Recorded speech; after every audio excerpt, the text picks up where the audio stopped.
there's another tool up here, but I asked for it, but I don't want you guys to think about it. This is all I asked for, right? Their director of education, she's new now, but me and her, like, we're two peas in a pod. She loves me. She's always like, let me send you other stuff to try out. You know what? I don't want to try it out because I've been in this long enough that I know. I'm like, I don't want that. I know it's not going to work. Sorry. Tell us how it works. It's crummy. I can look at it and it's pink. First off, do not buy a pink clipper. Do not buy pink shears. Who has a leopard print shear? Don't lie.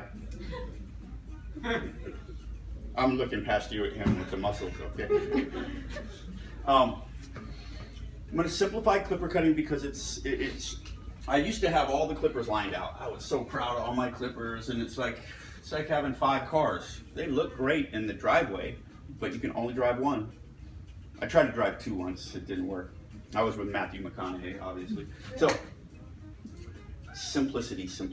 After, wow, a long time in the industry, this is what I've come back to. And what I'm going to teach you is what I use. There's no hustle here. There's nothing, there's no fluff. I'm not trying to get you to buy anything. Right here, that's it. So, 3 types of clippers. 3 types in the world. There's only 3 types. First one is a detachable blade clipper. Okay, does everybody know what that is? Big metal blades, right? Expensive tool. He loves them. Lots of people love them. They're not bad. And I use one for specific purposes. But unless you're an expert at this, forget about that tool for right now. The reason that tool is good, though, is for catch. Okay?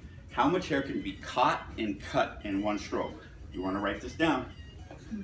You do. You do. This is crucial right here because understand the difference between these 3 tools and what they're used for ties directly into 3 types of barbering, ties directly into blending. It's crucial. So, how much hair can be caught and cut in one stroke?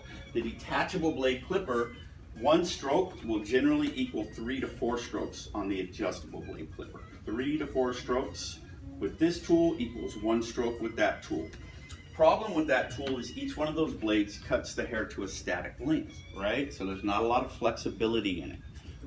When I do use that tool, I use it for clipper over comb, or I use it to establish the longest length on the top of a head for a short haircut, right? We're talking 1/4 of an inch or lower. That's pretty much all I use it for, but because I created the 4-to-1 technique, I rarely cut clipper over comb.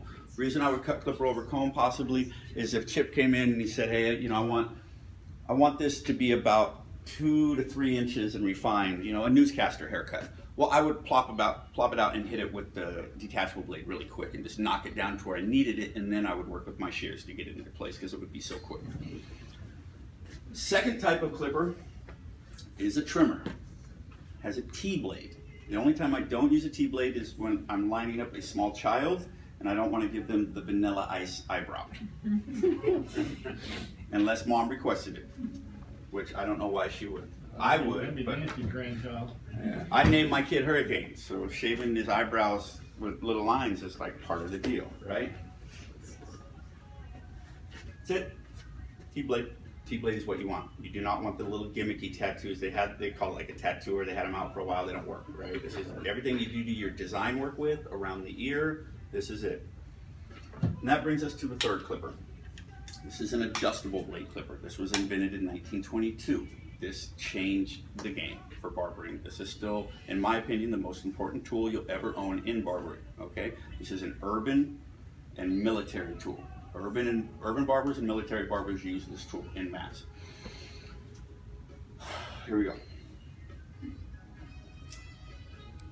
This clipper has a lever on the side. If it has any other type of apparatus for controlling the adjustability, I don't think you should use that tool. Other ones will have a twisty here, a twisty back here, not into it.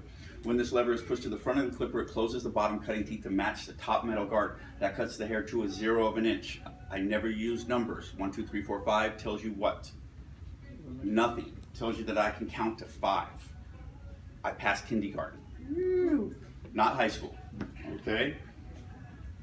When you pull the lever back, it retracts the bottom cutting teeth away from the top metal guard.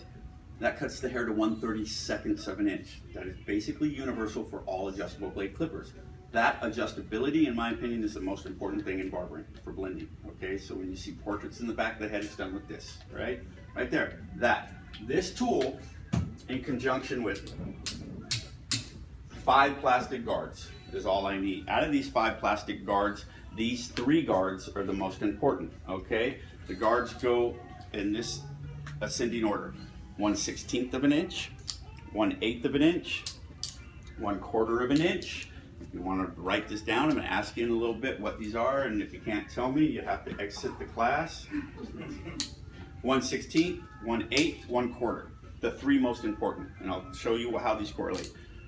3/8, ½ inch. At a ½ inch, we don't cut with guards anymore because of catch. At this point, we'll cut traveling guide, shiver finger, clipper over comb, whatever you want. Get the sword out and the flames like that guy. Everybody got it sent to them on Facebook, right? At least 20 people sent me that video. Does everybody know what I'm talking about? Mm-hmm. The guy that was Edward Scissorhands, he looked like Fabio, and he was just jacking hair up. And everybody's like, it's so great. Of course, they were like in France or something. So, I want to do a little exercise to make your brain flexible about tools. Because my theory on tools is this. If you have a license and your spoon is sanitized properly, who am I to tell you that a spoon is not a professional tool? What makes a tool professional? A professional using it, right? It may not be ideal, but it's still a tool now, right? Does everybody get that? I don't like to close off what we do. So, one of the most important, one of the biggest arguments in men's hair cutting is whether you cut with guards or whether you cut with a comb. So Crew's a perfect example. Crew does not allow guards, although Crew allows blades, right? Detachable blades. It's a guard. They don't let guards. So what is this? A tool. Thanks, it is. And there's one word that's going to go in front of that and you'll like it, but it's a guard, right? Okay, and what is this?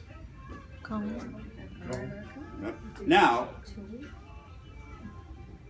dragging this through my hair, what's it doing to the hair?